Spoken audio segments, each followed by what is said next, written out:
শেষ মুহূর্তে ঝাঁপির জন্য দামোদরবাবু প্রাণ ফিরে পেল।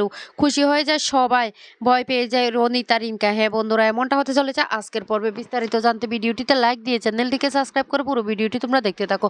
গল্পের শুরুতে আমরা দেখতে পারবো উজ্জয়িনী ম্যামের মুখ থেকে সমস্ত সত্যিটা জানার পরে কাসাইরা চেপে ধরে দীপকে যে সত্যিটা বলার জন্য। সে এতদিন কেন মিথ্যে কথাটা বলেছে, কিন্তু দীপ কিছুতে সত্যিটা বলে না, কারণ দীপের মনে পড়ে যায় সে তাদের বসের কথা। বস বলেছিল একমাত্র উপায় হলো এখন তাদের ডিভোর্সটা হয়ে যাওয়া, কাউকে এই কথাটা বলা যাবে না। তখন দীপ বলতে লাগলো, সর্বনাশ, আমি এই কথাটা কাউকে বলতে পারবো না, কাউকে বলতে পারবো না। এদিকে দামোদর বাবু যখন ঘুমিয়েছে তখন হঠাৎ করে বুকে ব্যথা শুরু হয়ে যায়। দামোদর বাবু তখন বলতে লাগলো, আমার কেমন জানি হচ্ছে। তখনই দীপের মা বলতে লাগলো, ওগো শুনছো, তোমার কি হচ্ছে, তোমার অসুবিধা কি হচ্ছে? তখন দামোদর বাবু বলতে লাগলো, আমাকে ওষুধ খেতে হবে, আমি একবার দীপের কাছে গিয়ে জিজ্ঞাসা করি কোন ওষুধটা খাবো, আমার কেন এমন হঠাৎ করে হচ্ছে। এই বলে দামোদরবাবু যখন ঘর থেকে বেরোতে যাবে তখনই হঠাৎ করে সেখানে পড়ে যায় আর সাথে সাথে অজ্ঞান হয়ে যায়। তখন দীপের মা চিৎকার করে কান্না করে উঠে আর বলতে লাগলো, কি হয়েছে, কি হয়েছে তোমার? আর ওগো কথা বলো, কিন্তু কিছুতে দামোদরবাবু কথা বলে না। অন্যদিকে ঝাঁপি তখন বলতে লাগলো, ওদের মতো আমারও জানতে ইচ্ছে করছে, কেন তুমি আমাকে মিথ্যে কথাটা বলেছো? সত্যি কি তুমি কোনো বিপদে পড়েছো? আমাকে বলো, তাহলে তাহলে আমরা তোমাকে হেল্প করব। চুন্নি তখন বলতে লাগলো, ও দাদা ভাই, তুই আর লুকিয়ে রাখিস না, সত্যিটা এবার বলে দে না। সত্যি কথা বলতে কি না, এটা যে ঝাঁপির পক্ষে কতটা কষ্টকর সেটা তুই বুঝতে পারছিস না।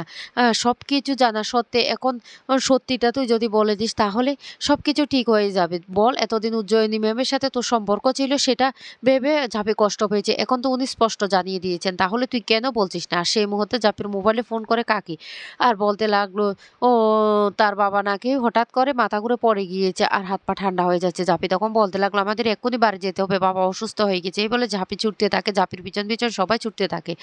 অন্যদিকে কাকি তখন বলতে লাগলো, ও দাদা, দাদা তোমার কি হয়েছে? দিদি, দাদার মাথায় জল দিয়ে দিলে ভালো হয় না? আমার মনে হচ্ছে দাদা অজ্ঞান হয়ে গেছে। আর তখন ইনকার রনিত সেখানে চলে আসে। এদিকে বিথিও ঘর থেকে চলে আসে। বিথি তখন বলতে লাগলো, হঠাৎ করে কি হয়ে গেল জেঠাবাবুর? ও কোনো সমস্যা হয়েছে কিনা আমার জন্য, তবে তো আমি ফেঁসে যাব। রনি তখন বলতে লাগলো, কি হয়েছে, কি হয়েছে জেঠি? তখন বলতে লাগলো, আমার সাথে একটু আগেও কথা বলেছিল, দ্বীপের কাছে ওষুধ আনতে যাচ্ছিল আর হঠাৎ করে পড়ে গিয়ে অজ্ঞান হয়ে গেছে। তখন রনিত ইনকাকে বলতে লাগলো, কাজ হয়ে গেছে, এবার আমাদের না কাজটা চালিয়েই যেতে হবে। এদিকে ঝাঁপিরাও ছুটে আসে সেখানে আর সবাই এসে বলতে লাগলো, কি হয়েছে? কান্নাকাটি শুরু করে সবাই। দীপ তো এদিকে কোনো কথাই বলতে পারে না। দীপ পুরোটাই স্তব্ধ হয়ে তার বাবার দিকে তাকিয়ে থাকে আর বারবার করে তার বাবার সে কথাগুলি মনে পড়তে থাকে, কারণ তার বাবা বারবার তাকে বলেছিল। অন্যদিকে বিথি বলতে লাগলো, এই ইনকাদি, আমার দেওয়া পায়েস থেকে জেঠাবাবুর এমন শরীরটা খারাপ হয়েছে কিনা? আর তখনই বিতান ডাক্তার নিয়ে আসে। ডাক্তারবাবু ও দেখাশোনার পর বলতে লাগলো, ও বিশ্বাস করুন, আমাকে না দেখার সময়টুকুও দিল না। শি ইজ নো মোর, উনি আর নেই। এই কথা বলতে দীপ তখন সেটা কিছুতে মানতে পারে না। এদিকে উজ্জয়িনী ম্যাম বলতে লাগলো, লোকটা অনেক ভালো ছিল, হঠাৎ করে এইভাবে চলে যাবে কিছুতেই ভাবতে পারিনি। এদিকে ডাক্তারবাবু বলতে লাগলো, আমি 4 ঘন্টা পর না এসে রিপোর্টটা দিয়ে যাব, বুঝতে পারছেন? অন্যদিকে জাভি তখন বলতে লাগলো, না এ হতে পারে না, এ হতে পারে না, বাবা এইভাবে আমাদের ছেড়ে যেতে পারে না। এদিকে রনিত তো পুরোটাই নাটক করতে শুরু করে যে জেঠাবাবুর কি থেকে কি হয়ে গেল, আমি তো কিছুই বুঝতে পারছি না।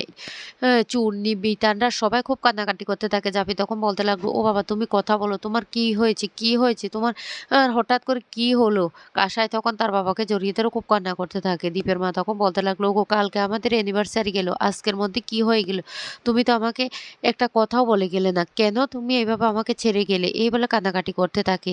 ডাক্তারবাবু দীপকে তখন বলতে লাগলো, বিশ্বাস করো, একবারের জন্য আমাকে দেখার সুযোগটুকুও দিল না। আমি না ওনার পালসে খুঁজে পাচ্ছি না।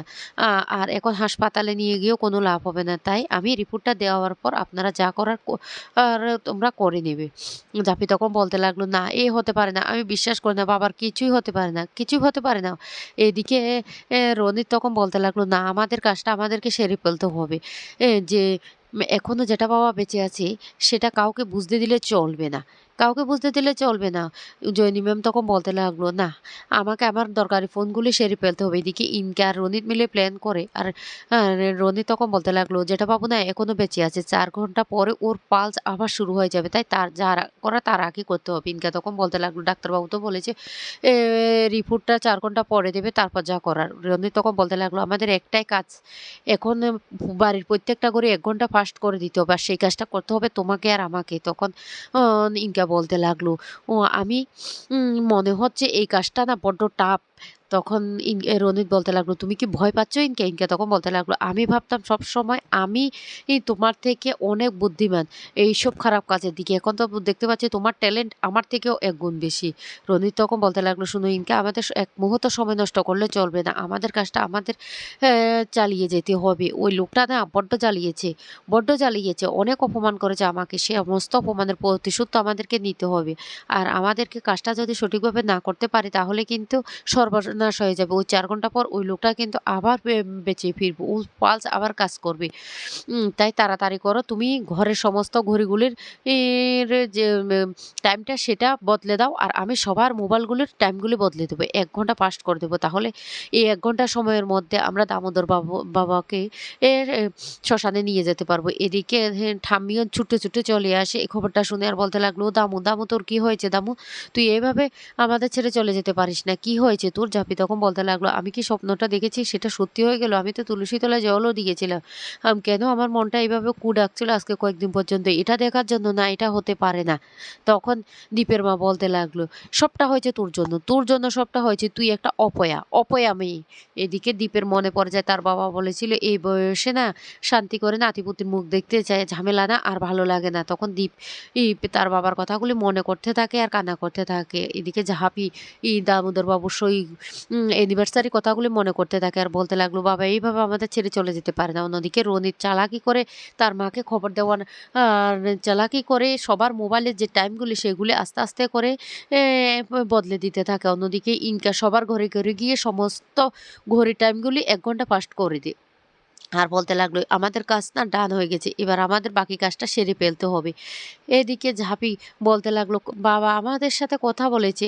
এইভাবে বাবা আমাদেরকে ছেড়ে চলে যেতে পারে না। এই তোমরা কেউ কান্নাকাটি করবে না। বাবার কিচ্ছু হয়নি, কিচ্ছু হয়নি। আমি বলছি তো কিচ্ছু হয়নি।" তখন দীপের মা বলতে লাগলো, "ঝাঁপি তুই কি ভগবান নাকি? তুই কি করে বলছিস কিছুই হয়নি? দেখতেই তো পাচ্ছিস ওই লোকটা আর নেই।" তারপর ঝাঁপি তখন বলতে লাগলো, "না, না ও জেঠি ওর কিছুই হয়নি। তুমি বুঝতে পারছো না। জেঠু ঠিক আছে, জেঠু ঠিক হয়ে যাবে।" তখন রনিত বলতে লাগলো, "ঝাঁপি তুই কি পাগল হয়ে গেছিস? তুই পাগল হয়ে গেছিস? এই তো কিছুক্ষণের মধ্যে রিপোর্ট চলে আসবে। তারপর তো আমাদেরকে সমস্ত কাজগুলি সেরে ফেলতে হবে।" এই বলে রনি সবদিকে এমনভাবে প্ল্যান করে গুটিয়ে ফেলতে থাকে, বাড়ির কেউ সেটা টেরও পায় না। কারণ সবাই দামোদর বাবুকে নিয়ে ব্যস্ত হয়ে পড়ে। পুরোহিত থেকে শুরু করে সমস্ত আয়োজন করে ফেলেছে রনিত। রনিত তখন বলতে লাগলো, "আর শুধু একটাই কাজ বাকি। এবার দামোদর বাবুকে বাড়ি থেকে বের করে নিয়ে যাওয়া।